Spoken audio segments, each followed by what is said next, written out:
Hi guys, कैसे हैं आप लोग। माता रानी की कृपा से आप लोग अच्छा ही होंगे। और मेरा पारंपरिक गीत आने वाला है, रिकॉर्डिंग हुआ है, 2-3 दिन में आने वाला है। और आप सबके सामने एक माता जी का गीत गाने जा रही हूँ। अगर अच्छा लगे तो लाइक और कमेंट करिए और बताइए लाइक कमेंट में कि कैसा है मेरा सॉन्ग।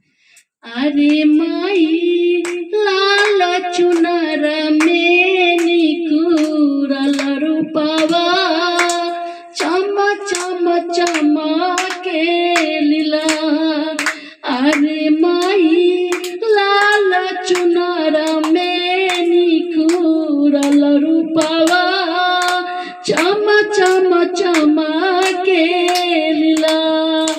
अच्छा फूल लोरी से मैया हो खेला पूजनवा तोहार हो। अरे माई लाल चुनरिया चोरे चढ़ावे आईनी हो दरबार। अरे माई लाल चुनर में निकुरल रूपवा चम चम चमके लीला।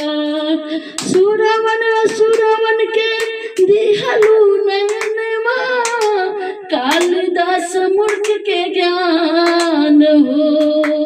अरे माई लाल चुनर में निकुरल रूपवा चम चम चमके लीला।